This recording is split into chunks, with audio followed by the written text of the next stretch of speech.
Hi YouTube! Today I'm going to be showing you guys how I made this oil painting in just one layer. You can find a list of today's art supplies along with links to purchase them all in the video description. One of the biggest complaints about oil painting is how long it takes. Not only does oil paint itself take a while to dry, but oils often require several layers to complete, so you also end up waiting for the piece to dry between layers as well. For artists with a deadline, or if you're just eager to finish an artwork, this long drying time can be a true test of patience. So that's why I decided to challenge myself to see if I could find a way to speed up the oil painting process by creating this piece in just one layer. The first step to my painting process, as always, is the concept sketch. This small thumbnail measures about 2 by 3 inches, and it really helps me to visualize the entire piece when I have a smaller surface area so that I can more easily design the composition for the piece. And usually for larger paintings, I will have a more complicated way of transferring the concept sketch to the painting surface, but since this panel only measures 8 by 10 inches, I decided to just redraw the concept sketch onto the panel directly. I used a red erasable color pencil because unlike a normal graphite pencil, the red doesn't muddy the oils when mixed together and actually fits into my warm color palette quite nicely. I will be using the outlines of this drawing as guidelines for laying down all of the different pieces and segments of the painting. In contrast to my usual underpainting approach, which is a really rough, basic sketch just to get me started, this underpainting sketch is polished and finalized and contains many of the details that I'll see in normally the final steps of painting. Now I have those details laid out from the very beginning because I'm going to be treating this outline sketch almost as a coloring book. Since we're limited to just one layer, we have to tackle the painting piece by piece, trying to paint within the lines and get each piece as polished and finished as possible before moving on to the next section. Also, I would try to avoid using painting mediums whenever possible because mediums will dilute the paint and add more transparency. And since we're limited to just one layer, we want to achieve maximum opaque coverage with just one layer. Therefore, avoid mediums, and also even with paint thinner, I would recommend that you thoroughly dry your brush as dry as possible. Err on the side of caution, so even if you look like a maniac drying the crap out of your brush, keep doing it, because if there's any paint thinner left when you load the brush with paint again, it'll also dilute your layers. If you want to keep the maximum opacity of your paints, avoid using painting mediums and avoid any extra leftover paint thinner on your brush. Also, because we don't have the luxury to tweak and refine the piece through several layers, we have to be more intentful and careful with our painting process. I would suggest that we start off with darks, then midtones, then highlights, carefully using a very gentle brushstroke to blend in between each stage. Think of it as placing bands of colors going from darkest to lightest while blurring the edges between each band with a soft, gentle brush. Therefore, I think it's a good idea to pre-mix as many colors as you can before you even start painting. So if I knew that I would be painting red flowers, yellow flowers, blue flowers, and various neutral skin tones, I will try to have all the shadows, midtones, and highlights pre-mixed on my palette before I start laying colors down on my painting surface.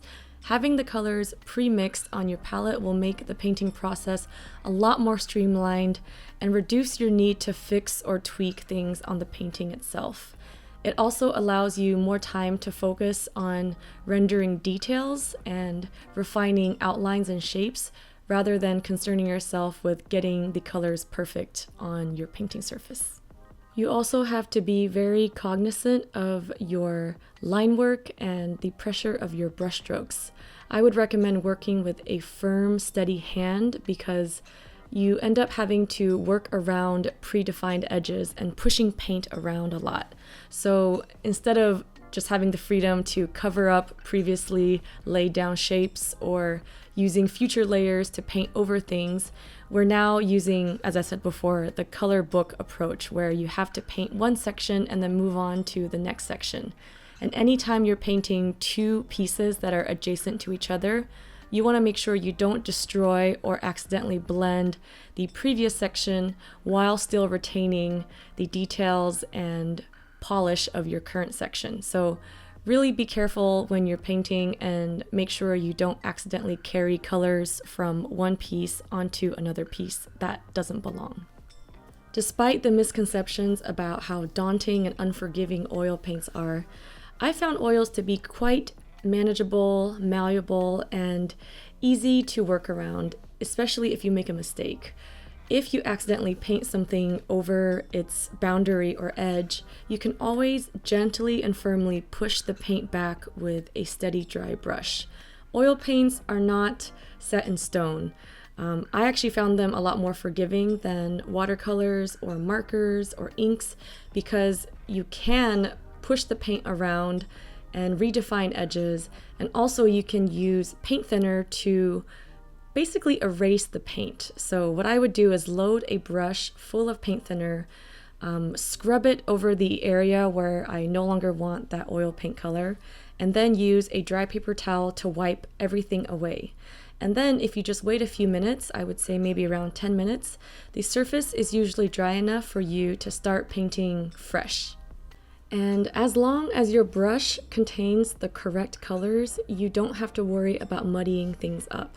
I know it can seem intimidating to paint a pink flower right next to a blue flower without the two mixing together, but just always be aware of what colors are on your brush. If you accidentally dipped your brush in the adjacent blue paint and you want to work on a pink flower petal, just simply clean your brush with paint thinner, dry it very thoroughly, and dip the brush in pink paint. Ultimately, I didn't find oil painting in one layer to be as challenging as I had originally feared. All I realized is that it requires some extra planning in terms of pre-mixing the colors and also making sure you have a detailed outline to start on your painting surface. And the rest of the process really just feels like a fancy coloring book. You just have to approach it as piecing together different sections of a painting until it is completely covered, with each section being fully rendered before moving on to a new section. And just because two different colors are sitting next to each other and share one edge doesn't mean they are fated to muddy up and destroy each other. As long as you're careful and make sure you're always aware of the colors on your brush and also thoroughly clean your brush of paint thinner before touching the painting surface, you'll find that oil paint is actually quite flexible and forgiving to work with. In conclusion, I would still definitely prefer the more traditional painting method of using several layers, because I feel like painting with one layer requires so much extra preparation time and so much more care and attention to detail in the actual painting process that it kind of negates the extra time you save on waiting for several layers to dry. But if you are on a time crunch and need to rush an oil painting, I hope this video at least gives you some tips on how it can be done.